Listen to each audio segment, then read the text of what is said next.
Nagsimula ang movie nang mabuhay ulit si Art the Clown sa isang morgue at hiniwa niya ang leeg ng isang medical examiner, at pagkatapos ay dinukot niya ang isang mata nito upang ipalit sa isang mata niya na nawala, at kinuha din niya ang utak nito upang ipalit sa natanggal niyang utak. Pagkatapos ay pumunta siya sa isang laundry shop kung saan ay nakita niya ang isang worker na nakatulog sa isang upuan, hinubad niya ang kanyang damit at inilagay niya ito sa isang washing machine. At nakita niya doon ang isang pangitain ng isang batang babaeng clown na ang pangalan ay Little Pale Girl, at pagkatapos ay lumapit ito at nakipaglaro siya kay Art. Ilang sandali ay biglang nagising ang worker at nakita niya na nakikipaglaro si Art sa hangin. Ilang sandali habang papaalis si Art sa laundry shop ay bigla niyang tinuhog ng hawakan ng mop ang ulo ng worker. Pagkalipas ng isang taon ay makikita natin ang isang babae na ang pangalan ay Shena na gumagawa ng kanyang Halloween costume, at ito ay isang costume ng isang angel warrior na may dalawang pares ng pakpak at isang espada. Ito ay isang karakter na ginawa ng kanyang ama na isang cartoonist. Namatay ang kanyang ama dahil sa sakit nitong brain tumor.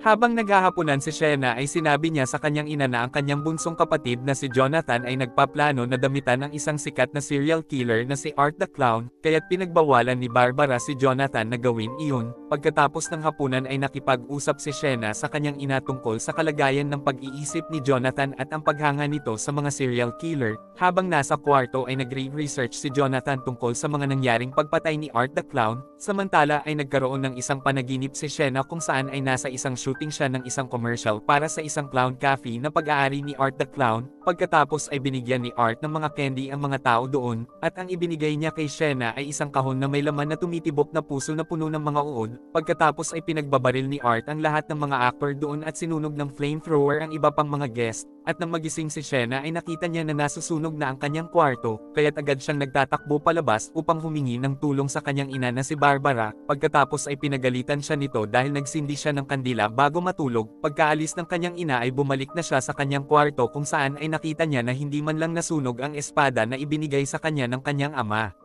Samantala ay nanunood naman sila Art ng isang talk show kung saan ay ini-interview si Vicky na nakaligtas sa isang movie, kaya't makikitang nakakatakot na ang mukha nito, at sa eskwelahan ay pinag-uusapan ng mga estudyante ang tungkol sa pag-atake ni Vicky sa host ng talk show, kaya't nang dahil dito ay nagkaroon ng panic attack si Shena. Samantala sa eskwelahan ay biglang inihagis ni Art kay Jonathan ang patay na opossum, kaya't nagtatakbo si Jonathan nang dahil sa takot at nakasalubong niya ang kanyang teacher, at pagkatapos ay sinisi siya nito sa pagdadala ng patay na hayop sa eskwelahan at isinumbong siya nito kay Barbara. Samantala ay nagpunta si Shena sa isang Halloween store upang bumili ng pares ng pakpak para sa kanilang Halloween night, at natakot siya nang makita niya doon si Art ngunit hindi naman ito interesado na patayin siya. Pagkaalis ni Shena ay isinarado ni Art ang entryway at pinagtatagan niya ang lalaking store clerk, at pagkatapos ay ginawa niyang Halloween decoration ang ulo nito.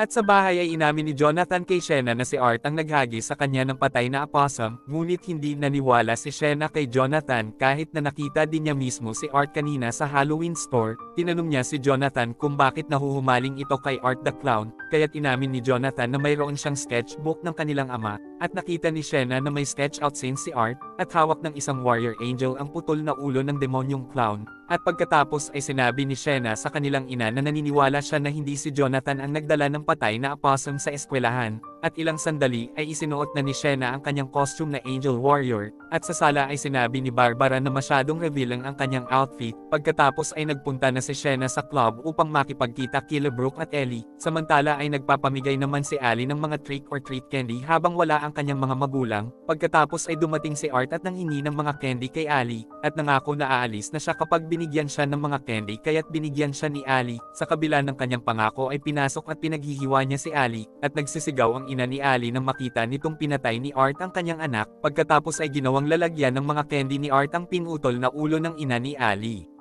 At sa club ay uminom at sumayaw sila Shena at Brooke, samantala ay inaway ni Barbara si Jonathan dahil sa opossum, at sa pagkahumaling nito sa clown, pinunit ni Barbara ang sketchbook at sinampal niya si Jonathan dahil sinagot siya nito, kaya't nagtatakbo si Jonathan sa labas at tila tinakpan nito ng mga toilet paper, ng pumpkin at ng mga itlog ang kanilang kotse. Nagalit si Barbara nang makita niya ito kaya't tinawagan niya si Shena, ngunit ipinagtanggol naman ni Shena si Jonathan, at pinagbawalan siya ni Barbara na uminom ng alak. Pagkatapos ay sinabi ni Shena ang kanyang tunay na pagmamahal para kay Barbara kaya't kumalma ito. Samantala habang naglalakad ay nakita ni Jonathan ang little pale girl kaya't nagtatakbo siya pabalik sa kanilang bahay, at sa garahe ay pinagtatanggal ni Barbara ang mga nakadikit sa kotse, at nang punasan niya ang salamin ng kotse ay laking gulat niya nang makita niya sa loob si Art, at bigla siyang binaril nito ng shotgun kaya't sumabog ang kanyang muka, at pagkadating ni Jonathan sa bahay ay nakita niya si Art na pinapakain nito ang bangkay ni Barbara, kaya't agad siyang tumakas ngunit nahuli naman siya ng clown at sinak sa siya nito ng gamot. Pagkatapos ay umalis na si Art kasama si Jonathan, at kinuha din niya ang espada ni Shena, samantala ay parehong nalasing sila Shena at Brooke, at habang nagsasayaw ay nakita ni Shena ang little pale girl kaya't nagsisigaw siya ng dahil sa takot, pagkatapos ay inihatid na siya nila Brooke at sa daan ay tinawagan si Shena ng little pale girl at ginaya nito si Jonathan. At sinabi nito na nahuli siya sa isang lumang karnabal at kailangan niya ng tulong, kaya't nagpunta na sila sa lumang karnabal at pumasok na si Shena upang hanapin si Jonathan. Pagkatapos ay sinabi ni Brooke sa kanyang boyfriend na may brain tumor ang ama nila Shena, kaya't nasiraan ito at naging mapang-abuso at namatay ng dahil sa isang aksidente, at pagkatapos ay gumamit silang dalawa at nag-shook-shockan sa kotse, samantala ay tinext si Shena ng little pale girl at sinabi nito na makikita niya si Jonathan sa Terrifier ride, pagkatapos ay lumabas ang boyfriend ni Brooke upang umihi ngunit pinagsasaksak ni Art ang kanyang sandata, agad na tumakas si Brooke ngunit sinundan siya ni Art sa Terrifier funhouse, at pagkatapos ay pinaghahampas siya nito ng isang bat na nilagyan ng iba't ibang mga patalim. Ilang sandali ay nakita ni Shena ang katawan ni Brooke at nakita din niya si Art doon, pagkatapos ay nagkamalay na si Jonathan kaya't sinabi ni Shena na tumakbo na si Jonathan habang binubugbog siya ni Art, napukpok ni Shena sa ulo si Art kaya't nagawa nilang makatakbo sa labas ngunit naabutan at binugbog sila nito, sinaksak ni Shena sa ulo ang demonyong clown ngunit sinakil siya nito. Pagkatapos ay binaril ni Jonathan sa ulo si Art, ngunit hindi pa din nila mapabagsak ang demonyong clown kahit ano pa man ang gawin nila, nagawang may hagis ni Art si Jonathan at pagkatapos sinaksak niya si Shena ng espada at inihulog sa isang hukay, at biglang napunta si Shena sa isang water tank sa Clown Cafe sa kanyang panaginip, samantala ay inihagis ni Art ang espada sa isang gilid at lumapit siya kay Jonathan, pagkatapos ay biglang umilaw ang espada at makikitang gumaling ang mga sugat ni Shena at nagkaroon na siya ng malay sa kanyang panaginip. Ilang sandali ay bumalik na siya sa Terrifier funhouse at kinuha niya ang espada na inihagis ni Art kanina. At nang makita niya na kinakain ni Art ang paa ni Jonathan ay bigla niyang sinaksak ito sa batok, at pagkatapos ay pinutol niya ang ulo ng demonyong clown gaya ng drawing sa sketchbook ng kanyang ama, pagkatapos ay nag-akap sila ng mahigpit na magkapatid dahil napatay nila si Art, at laking gulat nila nang biglang lumabas si little pale girl, ngunit kinuha lang nito ang ulo ni Art at pagkatapos ay umalis na din sa halip na atakihin sila. Ilang sandali ay umalis na ang magkapatid upang makahingi ng tulong, at sa huli ay ipinakita si Vicky na nasa isang mental hospital, at kinagabihan ay nagising si Vicky habang nagdurugo ang kanyang pechay, at gamit ang dugo ay nagsulat si Vicky ng Vicky plus Art sa pader na nasa loob ng isang puso at bigla itong nabuntis at ipinanganak ang putol na ulo ni Art, at nang tingnan siya ng isang orderly ay nagsisigaw ito sa takot nang ngitian siya ng putol na ulo ni Art.